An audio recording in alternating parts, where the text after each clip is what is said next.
ലാ തഖൂമുസ്സാ ലോകം അസ്തമിക്കുകയില്ല ഹത്താ അദ്നാ സദീഖഹു വഅഖസാ അബാഹു.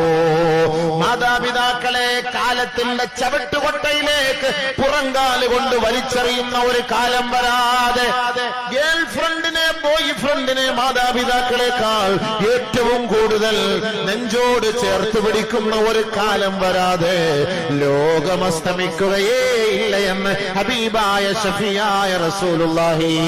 മാതാപിതാക്കൾക്ക് എവിടെ സ്ഥാനമാ? മാതാപിതാക്കളെ പുറങ്കാലുകൊണ്ട് കുടുംബത്തിൽ നിന്ന് വീട്ടിൽ നിന്ന് ആട്ടി ഓടിക്കുകയല്ലേ, പറഞ്ഞു വിടുകയല്ലേ? പ്രായപൂർത്തിയെത്തിയ ബോധമുള്ള മക്കൾ മാതാപിതാക്കളെ ബഹുമാനിക്കാറില്ലല്ലോ. ഒരു കാലം വരും സഹാബത്തെ, ലാ യുവഖറൂന കബീറ വലാ യുർഹമൂന സഗീറ, മുതിർന്നവരെ